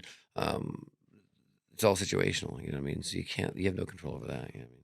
So, And it's all in your face. I mean, you're not just seeing oh no, yeah. the neighbor who might Yeah, finally have that new edition. You're thinking, exactly. "Fuck, I can't afford that right That's now." right. You're not trying to keep up with the Joneses, you're trying to keep up with everybody and their grandma. That's right. I Yeah, mean, the and yeah, bar is so much higher now. it's ridiculous. Yeah, and you see somebody with a Ferrari in the front, and they're Yeah, they've both got their whatever. yacht, they're flying on their Exactly, yeah, but helicopter. people don't realize in this day and age, you can put $5 down for a car, and as long as you can make the $2,000 a month payment, you can drive a Rolls Royce. You can drive a Ferrari. You know what I mean? Nowadays, that's no one wants you to own anything because if you own something, you stop paying and you don't own any debt on it, and no one ever makes money. The minute you buy something and pay it off, no one makes money. You're the only one that makes money.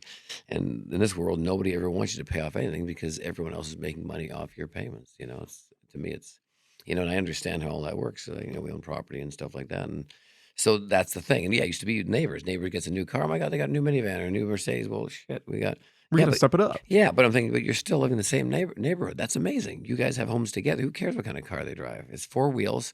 They can't go any faster than the speed limit. Doesn't matter. It just doesn't matter. It's like these women, they're Coach purses and Louis Vuittons and all this other stuff. And I'm like, it's a goddamn bag to hold your lipstick, your tampons, and your chewing gum and your keys. It's a bag. Like it's a goddamn bag. A $3,000 bag to carry your tampons in and your car keys. Really? When you can go down and buy another bag for $20, it looks just as nice. And you got a label on it, just bragging that you paid more than anyone else for it because you want to look better than everyone else and look more successful and that you have more money than everyone else. The most successful people I've met ever in my life, when they go to a meeting, they'll wear a tank top, a t-shirt, some shorts, flip flops. You'd never know they had a dollar to their name. The people that are really rich, the ones that, and when I mean really rich, it's money that I don't think you and I'll ever see. And I'm not being negative. I'm just like it's pretty unbelievable. And they'd walk in this room, and you'd think he's probably valeting cars or she's valeting cars down at the local bar or something like that. You never know because they don't need to prove anything. They're not trying because when you have that much money, you don't need to prove anything. There's nothing to. You don't need to. That's the last thing you want to do is brag that you have money because you have a lot of it. And the people who usually don't have a lot of money are the ones bragging that they look like they have a lot of money. In And my wearing it opinion, and buying all the exactly. stuff. In my opinion, like when you look at normal people hanging out, yeah, a watch might be a tell or a couple other things. You know what I mean? Because people like the odd jewelry type thing. But if you look at people that are really, really rich, that aren't, I'm not talking about people on TV because we know Oprah has money and Martha Stewart and all that, and Ellen, but people that you wouldn't know who own brick companies and nuts and bolt factories. You'd never even, they're not famous for that.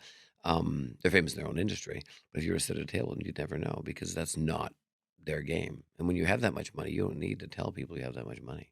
It doesn't benefit you at all.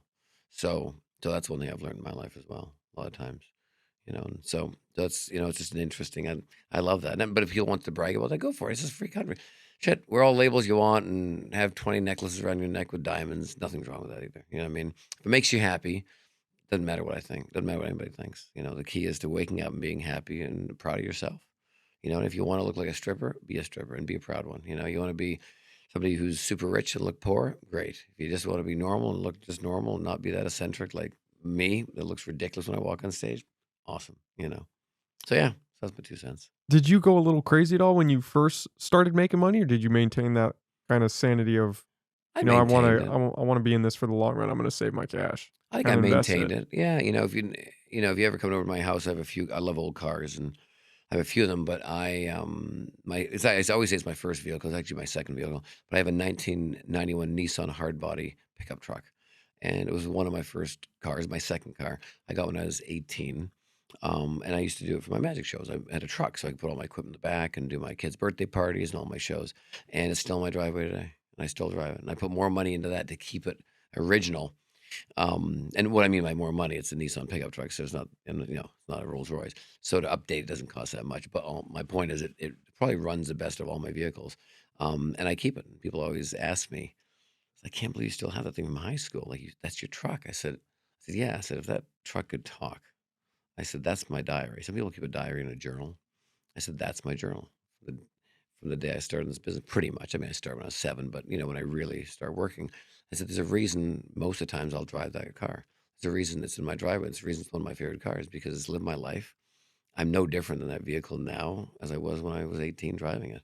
It doesn't matter how much money I have or whatever because I still got to get the same place as everyone else. That car still goes as fast as everyone else's car legally on the road. No one knows whether I'm rich or poor in it. No one who doesn't know who I am doesn't know who I am. It's okay. It's not important. I'm not trying to show off for anybody. Yeah, I got a couple of classic cars in my garage when I pull out and I want to show off and, be Murray, the magician, and look all fancy and snazzy and all that bullshit. I can be that person. But I also love old cars. And they're all paid off and I own them. You know what I mean? But the red truck sits there because it brings me back to who I really was. And I am still to this day.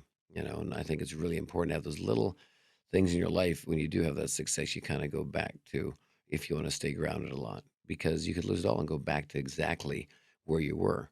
And the thing is, I've always taken where I was with me. So if I fall back to where I was, I've always been there. I've never left. So it's pretty hard to fall back when you haven't left that position. Well, and pretty So, hard to fall back when you stay grounded in that way. yeah, I I think mean, you hear a so. lot about people who get famous and then they just go Oh, off the walls, and pretty then it all unbelievable. falls out from under them, and Totally. they're just lost. Oh my God, so many times. Look at Bam Margarita right now. Bam's all over the place, and he had tons of success and money and everything. The world by their tail. He's one of the biggest reality stars in the world, with Jackass and all those things. And now he's got a kid and everything. I'm like, you're a dad now. Be cool. You got fame. You can make money. You write a book and go to keynote speaking for 10 grand a pop. What are you going to do? But you're famous enough. You can figure out a way to pivot that fame. And look at him. He's looking like an idiot. And unfortunately, he's got a lot of other issues, addictions and stuff, which that can be a real bitch. That you need help with. You know what I mean? Because no one's perfect. But he's really got to get a grip on that stuff. So you see a lot of people like that. And I think it's important to know where you come from. I think people I look up to, like even Dolly Parton, even though she has more money than God, I think she really is pretty true to her roots. She's always been good to people, always nice. One of my buddies manages her, along with her main manager, and I've never met her yet, but they're all like, yeah, she's the same person she was when she was in that cabin with 100 kids and her mom and dad, and And it you openly know, talks about it and yeah. doesn't shy away from it and says, "Yeah, this is still who I am. Like, Exactly. this is me." Yep. And she's overdone and everything. She loves it, makes jokes about it, and I love that. I think it's the greatest thing ever. And I think when she talks to you, she really talks to you. She looks at you, listens to you, and she doesn't think she's better than you. She's just doing what she does, and she loves it, and people love it, and that's her gift. So, The talking to you thing, you touched on it when we were going back on the, how was your day? mm, I think that just in and of itself, just somebody being nice almost feels like it can be a rarity nowadays. Just yes. like the actual human to human connection of, hmm hey, let's just talk. Yep. Like, how are you? It doesn't have to be deep. It doesn't have to be life changing, but let's just have a real conversation. Yes. Yeah. Connect with each other for Yeah. 5 seconds. Put And your mean it. phone down and Yeah. mean it. Mean it. Yeah. I always tell people when they walk on stage, young acts or even acts trying to get into the business, I go, when you walk on stage, look at somebody in the audience. I know it sounds weird, it's hard because they're looking at you, and it's easier just look in the back of the room because I understand that. I used to do that. But if you can connect with one or two people in the front row, that connects everybody. Because even though I'm looking at this person, I'm looking at you, everyone else feels like I really am looking at you. I'm not looking at the clock or looking at the picture. I'm looking over there. I'm really looking at you. And that really makes a big difference. And it makes it genuine. And it makes it you're looking and you're taking it in, what they look like. Do they have a beard? Are they long hair, short hair, who they are? And it's that second, and they go, wow, they really, and it goes a long way. It really goes a long way. And even if you're not that person, figure out how to be that person. So when you ask how somebody's doing, don't throw it away. How you doing, man? You good? Really good. You look great. And anytime I meet people after meet and greets, especially kids for sure, because I know kids are always wearing glasses. They don't want to wear glasses or maybe clothes the parents put them in, like little boys with suits on. Maybe the parent, I'll wear a suit and tie. And certain things that I knew kids probably don't want to be in, I will make sure when they come. And I'm not lying. I'm being genuine. But if a girl comes over and she's wearing sparkly shoes, I go, oh my God, those shoes are amazing. My wife would love those shoes. Or if they got glasses on, I go, oh my God, you got the same glasses as me. I say, you look so cool, because it's an acceptance. And I mean that. I noticed something on them and I said it and I made them special for a second. And I've had this happen to me. So I know that. And I've had it happen to me from really famous people and even not famous people. But when it's a famous person, you go, holy crap, they meet everybody and they notice that on me. And you take it with you forever. Because in your head you go, oh my God, they meet like 100 people an hour. They notice that in me. And you'll never forget that. You know what I mean? Because you realize they're not just the neighbor, which the neighbor sees you every day, or your sister, brother, mom, dad, whatever. That goes a long way. So those little nuggets I've gotten out of my life that made me feel good, I try to really remember. And I'll steal it, that idea, and I'll go, let's train myself to say this and learn this, because that was a winner. That really made me feel great. So I'm sure it'll make other people feel great. So if I see a little boy come over with a suit on, I go, my God, I love that tie on you. I said, I'm sure it's really tight, but you look great. I said, not many people dress up like you. You look like a little adult. You look great. You're gonna do great. No, oh, okay. Maybe Start feeling better about maybe themselves. dad was right. Maybe I should Yeah. wear the suit. You get a compliment. You know what I mean? Whereas maybe the kids might make fun of him. Oh, you got to wear a tie. You look like an old man, because kids are mean. But when an adult, somebody says, or they see my show and they look up to you, and you say, that suit looks amazing. Like you look, I wish I had that suit and that size. I wish I had the suit and that color. And all of a sudden, they may laugh or say nothing, but that a lot of times, I'll meet people 10 years later and go, I remember made this joke about me wearing glasses, and you said it looked great on me. Ever since then, I never worried about wearing glasses again. I'm like, oh, because I'll just say, because I meet so many people. You say things, I want to be nice, but you don't know if it really affects them. Sometimes it goes over their head, and then sometimes it really means something. So it's important. And when you look at somebody, you mean it, and talk to them. Don't talk past them, and and like you mentioned the word nice. And me and my wife talk about this all the time. It's so easy to be amazing. It is easy to be amazing, and it's easy to be really shitty. It's easy to be angry, shitty, asshole, and it's easy to be amazing because you can turn it on but it's the hardest thing to be nice consistently. That's the hardest thing I think for humans to be is nice. Switzerland, be neutral, just be nice. It's easy to be amazing. Go, oh my God, you're fucking amazing, guys, and or really shit. I can't believe this.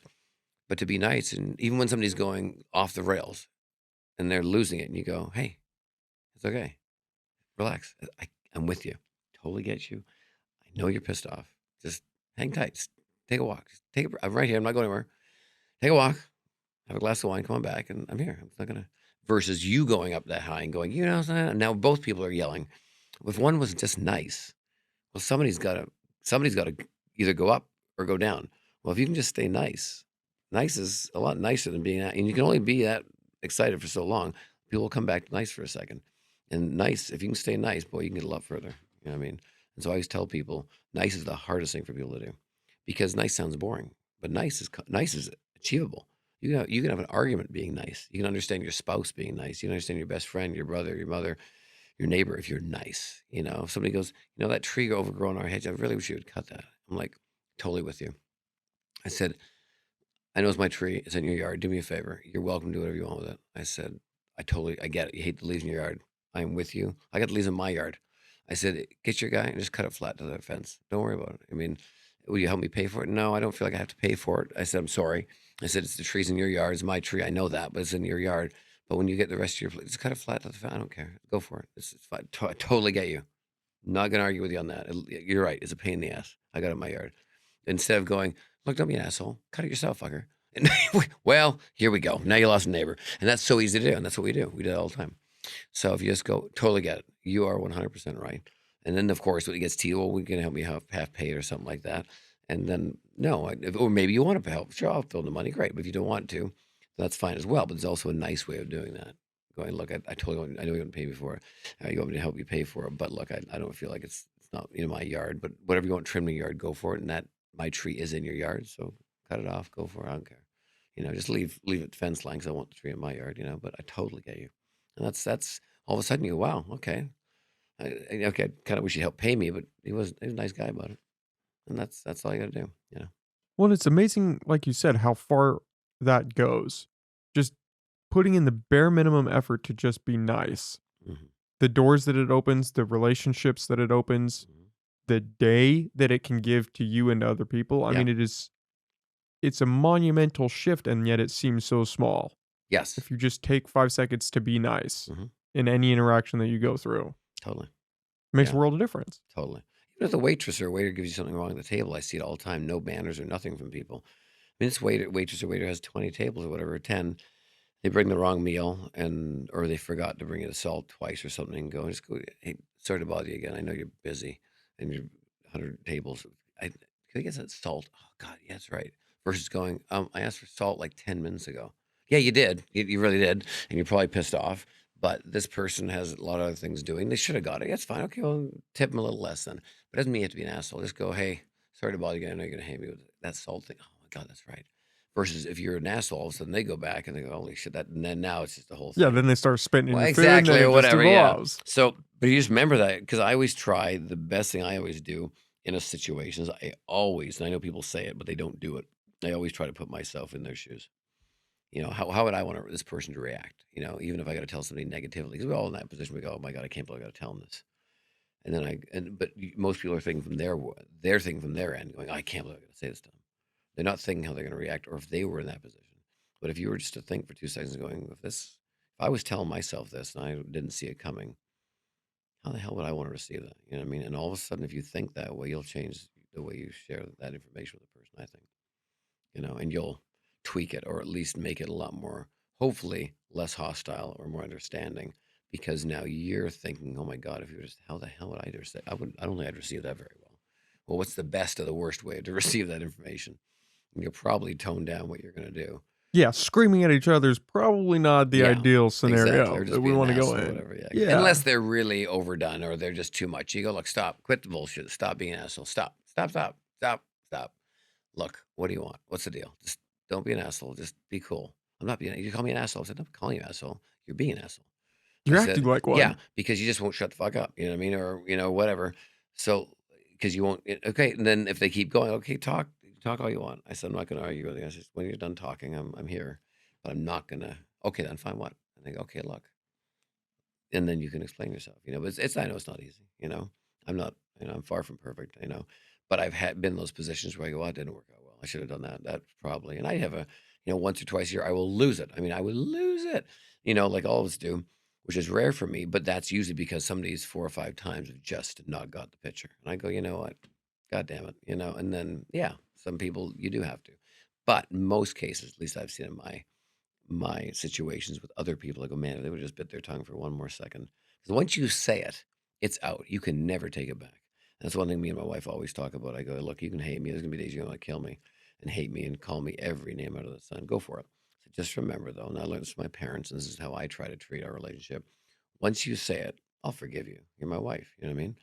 But the minute you say it, I will never forget what you tell me. I'll never forget what you say because I'm not going to forget it. I can forgive and forget. That's bullshit. I'm not going to forget. I remember everything. I'm just not going to forget it. I'll remember. Will I hold it against you? Probably not, but I'm not going to forget it. So you can say sorry all you want. You know what I mean? But you still said it. So I'm not going to forget that. You know what I mean? So it's like you crashed my car, you fixed it, but I'm not going to forget you crashed my car 2 years ago. You crashed my fucking car. It cost me $5,000. I'm not going to forget it. Sorry. So that's why I always say, when you're really angry, take a walk. Or when you're really angry, before you want to call that person a name, once it comes out and you call them that name, that's it. They'll never forget it. So just hold back and go, man, you're killing me right now. I swear to God, you just got to, give me a second, but I don't know what the deal is, but I can't even right now. Got to either go for a walk or yell at me if you want, but and then because in your head you're going, man, I really want to say 10 words that are just hurt her or hurt him or whatever. Just dig that knife Yeah, in and a we little all do bit. it, and it's not worth it. It's just not worth it because people don't forget. If they say they forget, they're lying, and that's my opinion. But I don't think they forget unless they have dementia. They're 95, or Alzheimer's. So yeah, remember what you say. You know what I mean? If you do want to hurt something, great, but you've hurt them for life because they will bring that shit up for years. Well, and that's one of the So crazy things about the world that we live in is people just throw around words today that like they have no weight. Like it's yeah, just this that's a right. character on a screen. Exactly. And it's just you can throw it away and then you move on and That's right, and they're it stuck eats with away it. at that person that you just cussed out and Yeah, then they come back at you and it devolves. yeah, I mean, we just throw around words like yeah, it's nothing. yeah, You just throw it out there. Oh, it's already gone. I forgot what I said. I've yeah, moved forward. yeah. I always tell people it's an interesting topic too. I know we don't have much more time, I know, but I know when you say you're dating somebody or whatever, and say your girlfriend or whatever, and they go to Cabo. Your girlfriends go to Cabo. You're at home, and five of them go to Cabo, and they have a great time. And one of them, your girlfriend meets a guy, bangs him that night, right? Has sex, right, on the beach, and they come back. They have an option to either tell you that it happened, or they don't. Right? That's the two options. Now, do they tell you or do they not? If she never told you, right? You got married, have four kids, and you died at 90, and she never told you that happened. That one 30-second minute of her life in her life on the beach with the girls, right? She never told you. Would it change your life? She never told you if you never knew and you took her to the grave. Or would it change your life if she did come back and tell you? Probably would change your life if she told you. If she didn't tell you, you would never know. But the problem is, most people do is, and I'm not saying to be dishonest at all. Everyone should be truthful and honest. But when you do something on your own, take responsibility. So what I mean by that is, if you shoplift and you got away with it, and if you tell me you stole this, it's going to really affect me. And it happened once, and never going to happen again. But you stole it, and it's going to really affect me. Like maybe I'm super against that, or I'm really religious, or whatever it might be. It's gonna be something that will never go away in a relationship. It's gonna be brought up every year, every time we fight. You just do it, whatever you did. Need the money for something, or you stole it, didn't get caught. Lucky day for you. Take it to the grave. But that person's not responsible for that negativity, that guilt. But that's okay. It's you, the one that did it. It's your guilt. Take it with you. That's your problem, not my goddamn problem. Same thing, say girlfriend goes away on a vacation, sleeps with a guy on the beach for 30 seconds, is a fling, doesn't know the guy's name. Didn't catch anything, no love affair, nothing. It was just whatever. And she'd already been with a bunch of guys before she met you anyway, so it's not like she lost her virginity. This is just, I'm just throwing devil's advocate thing right now. She comes back home, she never tells you. And you live a happy life. Didn't catch anything, didn't get pregnant. It happened, it's out of her system. She feels guilty for the rest of her life. But it was her mistake, her problem. But she owned up to it and she took it to the grave. So you were never affected by it. And you had the greatest life in the world because she sorted out in her world. And that's it. The minute she tells you now, nothing's wrong with that. But as soon as somebody tells you something, a lot of people go, I'm being honest, I'm truthful. That guilt is instantly off them onto you for the next 35 years. For a 30-second flick that shouldn't happen to begin with. But it did. And now this person feels great because, like, I'm being truthful. I see I fucked up. I'm so sorry. Never happen again. Why'd you do it? I just did it. Sorry, drunk. A couple other girls hooked up with some other guys. It was I know, a big mistake. I love you to death. You'll never, never not forget that in your life, right? But it had nothing to do with you. It was just, you didn't do it because you didn't not love you. Didn't do it because not have sex. It was just a thing that happened. It could be the same with a guy. I'm just doing the scenario because you and I, there's no girls here. You and I are guys, the guy talking. So, but most people do those because they feel so guilty. They go, I got to tell the person because I got to be honest with them. Well, sometimes being that honest with somebody ruins that person's life and that relationship forever when that person who did it, it's their whole world. That's their own problem and their own fault. And they fucked up really badly. And now instantly they go, here's my guilt. You could have it for the next 40 years because I might do it again now. Because they're going to think that. Every time they go on a vacation with the girls again, is it going to happen again? But if she never told you, it happened once, took it to the grave, you'd never think that. It'd never be a problem. But that person can't always handle the guilt and the untrust that they screwed up on, right? So now, therefore, they share it with the person they love because they think it's going to be the best thing for their relationship to do this when it was their fuck up. That shouldn't even happen to begin with. And now what happens is it's the worst thing because now every argument that comes back up, you can't get rid of it. But if she would have kept it to herself for life, that's her own little problem. It's her own little secret. No one needs to know. No one didn't affect anything. No diseases, no pregnancy, no nothing. Didn't even guys. No, it's not an affair. They're not cheating. It's not. They're just not going to leave you for them. Well, that's her own problem. And now you have this great life. But it's amazing that certain people make actions, and their actions have consequences that they don't need to bring onto other people. And I'm not just saying infidelity or sex. I'm saying stealing something or whatever other things might be. And they give it to somebody else going, and they use the excuse of, I'm being honest. I'm so sorry, but I'm being honest. Like, well, if you're being honest, you shouldn't have fucking done it in the first place. So you should take that to your grave and not even tell me. You deal with the guilt. I don't want the guilt because by telling me is not really going to help the situation because no matter what happens, I'm going to be thinking that every time you go on a vacation without me, it's going to happen again because you cannot not stop thinking about that. You know what I mean? So it's interesting how people's actions from being nice to being angry to, like I said, the hardest thing to being is being nice. A lot of people, I think, don't take responsibility for their actions. Meaning whether they get angry, they get shitty, trying to be nice, doing things they shouldn't be doing. But if people took more, I think, more responsibility for their actions and dealt with them themselves versus going, no, now you can deal with it because I'm being honest. That's the right thing to do. That's what Dr. Phil says. And they get to just clap their hands. Because I'm like, yeah, they're now they can absolved. go, whew, I took it off me because, okay, I did it. Yeah, now you deal with it. Now you deal because now she doesn't have to, because it happened, it was wrong. But now by taking off, their guilt's done because they're like, oh, I'm not being untrustworthy anymore. I'm like, well, that's too late. You already broke it. Too late for that. So now you just took this tsunami and just pushed it right into my village. And I'll never have that village the same again. We can rebuild it, but it's just not the same village we had to begin with. This goes for anybody. And I'm not saying that's the way you should do things. But I'm also saying whatever you do in life, there's certain things, take goddamn responsibility. Like if you trip on a curb, right? I'm going to sue the goddamn city. There's a manhole cover, it's 2 inches up. That's got to be. I'm like, yeah, but you've walked on the manhole cover for 2 years now living in the neighborhood. You never tripped. So now because you broke your leg for 6 months, or not 6 months, 6 weeks or whatever, now you're going to sue the city. No, you just didn't lift your goddamn foot. Get it fixed. Use your medical. Go on. Why would you sue the city? It's going to take you 5 years of bullshit, all the drama. Take responsibility for your action and get on with it. Just get on with living. 6 weeks, it's back to normal.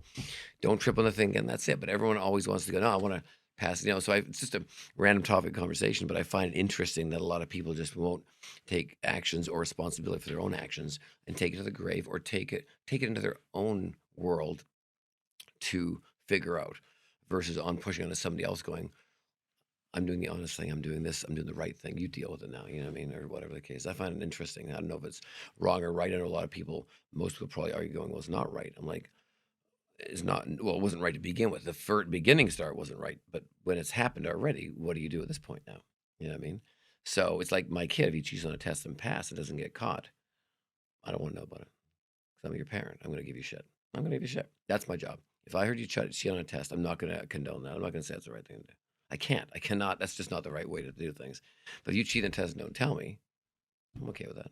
If you tell me when I'm 50 and you're 30, I can go, oh, okay, that's funny. Now it's funny. With it. Yeah. Well, yeah, it's 30 years. I can deal with it. But if you're still 12 and I'm, whatever age I am and you cheat on a test, we're going to correct that real quickly because first of all, you're going to get busted one day and you're not going to learn properly a lot of things. But if you got away with it and it's not a consistent thing, I don't really need to know that. You can let me know when I'm a lot older and nothing matters. You know what I mean?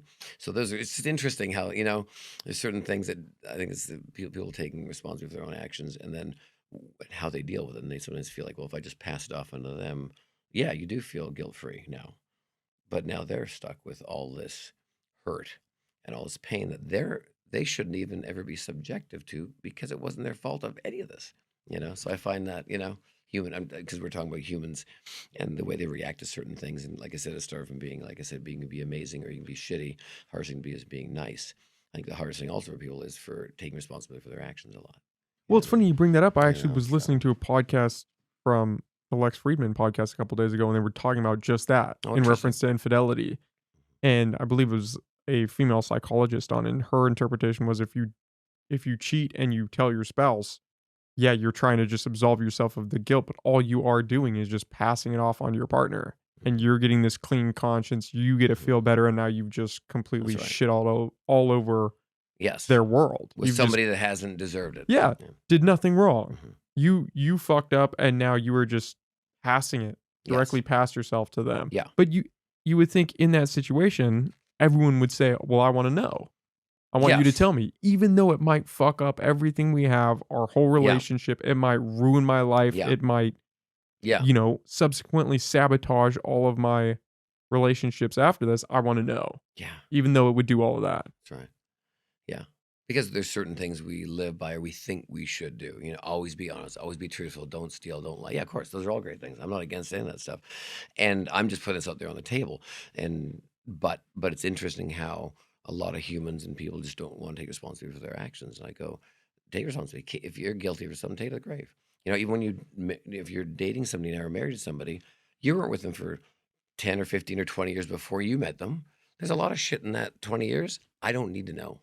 I don't want to know how many people you fucked or drugs you did or things you should or things you've stolen or whatever you did for thing. Yeah, a couple fun. You could tell me. I'm not that. I'm not a jealous person. I'm not. I love a good story. I'm not that kind of person. You can tell me anything, and I'm just one of those person. I'll go with it because I believe no one's perfect and life happens. And you got to live life and enjoy it. But I don't need to know everything. Like my wife and I have been married a year and a half now, together for 6 years. Whatever she did between the age of 15 until I met her, in her early 30s, we got a few funny stories. I don't need to know everything. It's okay. I don't want to know everything. I hope you had an amazing time. I hope you had certain things, but you don't need to tell me. If it doesn't affect my life now and our life together, there's no need. I don't need to know it. By telling me something, if it's going to be funny or a good joke or a laugh or it's a great story, I'm all for it. I love it. But if there's something that is in that that might affect our relationship now when I didn't even know you, or even if I did know you, is it necessary? As long as you can live your life owning up to what you did, and if you had a good time and it was part of your world that moment, good for you. But if it's going to go into our world and affect it negatively, I'm just not a negative person. I'm always positive. So, because for me, you want to protect your children as well. So, same thing. Like, how many times do we lie to our kids, about certain things? We want to protect their happiness, So, because they don't need to know at that age. Maybe when they're 40 or 50, we can maybe tell them certain things that happened, But so, I think there's certain things, you don't share with, certain people if it's going to hinder them and not affect your life from till the time you die. You know what I mean? So, but everyone's got their own opinion on stuff like that. But everybody I've seen have done certain things like that. I go, the biggest argument is, well, I'm being honest with you. I'm like, yeah, because you feel great now, because they can yell at you, kick you, hate you now, but you're like, okay, I'm clean I'm slate again. good. Free bingo. I got a clean slate and a bingo card now. I got a whole new bingo card now. I just, there it is. And I'm like, well, yeah, you feel great. Now this person has got to deal with all this now for how long? Maybe the rest of their lives or until they get amnesia. You know what I mean? It's an interesting topic conversation. I don't have the right answer for that. And I don't have a strong opinion on it. It's just an interesting topic of conversation that I see a lot of people do that, even to my friends go, okay, well, I did that to you. I'm sorry. I'm like, well, sorry's light. Words are cheap. Talk's cheap. You know what I mean? Actions are, and if you did something wrong, and you dealt with it on your own and it didn't affect anything, well, good on you. You're an adult. Good for you. You dealt with it. You didn't fuck up my life and my world and our world. Good for you. Whatever. You know what I mean? But if you did something that's going to fuck up our world or something that's much more serious, then we need to have a discussion and discuss things like adults, and that's okay. But if there's other things that you've done that you're going to mention that's gonna, you stole stuff from your parents or you did this or money or bond. Well, that's a problem. That's gonna affect me if you stole from your family, the things that they might have needed. That's something that's gonna bother me. But if you did it and I don't know, and everyone else is happy and everything else is kosher, I don't need to know that because if I know that, that's gonna piss me off. You know. I think especially if it's a pattern, that's when it becomes a real Of problem. course, an Like if this is addiction, a a pattern pattern. of Yeah. behavior and how we're Yes. gonna handle things, then okay, well 100%, and that that's not changes cool. things. Exactly. That's not condoned at all. It becomes this type of thing. But if it's ours, say you're doing drugs, maybe somebody does cocaine once, and that person's really against them doing it. You know what I mean? I don't want to know you did it. I don't, if I'm against it completely, and you did it a part of the girls, I don't want to know that if because a lot of people are super against drugs because they ruin a lot of lives. Well, if that guy telling his girlfriend he did a line of coke once in his life because he wanted to be honest with her, and she would never have known about it, and he had a great time, and don't tell her Yeah, now because it just implodes the oh relationship. Christ, because it was you on your own time, you had a good time, you got to try it once, or now if you have addiction, that's a whole other problem because now you got a problem. But if it's at one time, well, at one time that you had an experience in a little moment with your own little human body trying to figure out life and didn't affect your girlfriend, which you knew would affect her, then take it to the grave because that was your own little world. Because if you bring it over and you know it's going to bother her, because that's why you would tell her, because you think you know it would bother her. So that's why you're trying to be honest with her because she knows she's never done drugs and she hates it. Well, but you're still alive. Nothing's wrong with you, and no one would ever know. Why would you do that? Because you're gonna throw her off. Because every time you go out now alone, she's gonna think, is he gonna have a line of coke? And well, if it's not a thing, then Why make it a thing? take it to the grave. Yeah, why not? Because you're just ruining a great thing. Because that was a you thing. That's something you wanted to try. Didn't want to involve your partner because it's something you needed to try in your life for whatever reason, and no one died and everything's fine and it was just, thank God. But by telling them it's going to affect them. Well, shit, you've got your own answer there. First of all, you shouldn't have done it in the first place if you couldn't handle the guilt of doing it and taking it to the grave, first and foremost. And if you really want to try it because something you had to do in your lifetime and you knew it would affect your partner that you're never going to leave, then do it in your own time, live through it, and then just that's your own little, skeleton in the closet. That's fine. Didn't affect anybody. Great. But the minute you go home and mention that, away we go. Because some people you were to tell, that would be, they might even divorce you. You know what I mean? Because some people are that against it, and all that stuff. So it's interesting. It's a moral conundrum, yeah. So there you go. I don't know. So not sure how we got in that whole thing, but anyways, yeah. So it's all part of the beauty of the podcast. Of course, it just takes it goes where it goes. Yeah, sure. So there you go. Well, there you go. Murray, this was a lot of fun, man. I really appreciate you coming on and talking. Thanks for having me on. I hope I didn't talk too much. No, this was great. This was great. Do you want to plug all of your stuff where people can find you? The show tomorrow night, your book. Yep. Yeah, so I got my show tomorrow night at Bear River Casino, which is one show, 8 o'clock tomorrow night, which I'm excited for because I've never played up here, and the people are super sweet there. So it's all ages, so come on down, check us out, 8 o'clock tomorrow night, Bear River Casino here. And then if you're in Vegas, see me at Tropicana nightly. You can see me at Luxor in a show called Fantasy. I do a guest spot. It's a topless review show. So if you like something a little more tantalizing, that's the one for you. My comedy special just came out about 8 weeks ago on Tubi, the streaming app, TUBI. And then we're filming my second comedy special in August in Las Vegas. I'm currently on CW's Master of Illusion still for my 9th season. Still on Pawn Stars, my 18th season. And I wrote a kid's book called At Nighttime We're All the Same Size. You can get it on Amazon. And it's great for kids anywhere from the age of 2 to like 8. And if they can't read, they got some really cool illustrations in there. And basically, it's a metaphor.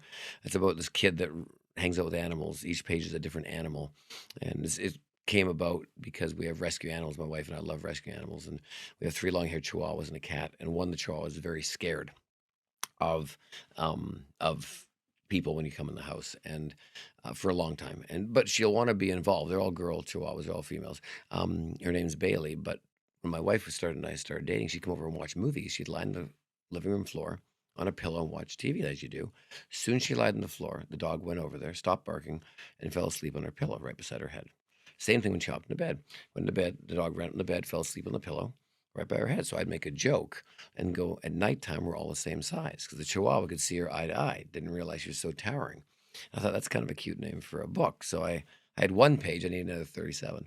So I wrote this book over COVID. And basically this kid runs into snakes and bears and giraffes and butterflies. And basically it's a metaphor of not to judge people in the way they look or sound, but to see them eye to eye and understand them better. So there you go. So that's that. And look at my website, murraymagic.com, my YouTube channel, Magic Murray, and all that stuff. So. Well, I'm excited to read the book. Thanks for that. It's a short I saw your special. It was awesome. I loved it. You. Yeah, I thought it was really good. So I can vouch for that. I definitely recommend people checking out your show tomorrow night. Yeah, thank you, man. Thanks for hanging out. If you want to see the show too, come on by. Yeah, we'll definitely have to do this again if you're ever back in town. Love this to, is man. great. And you're in Vegas, come hang out and say hi. I'll definitely take you up on that. Thank you, Nick. Thanks, Murray. Mm-hmm.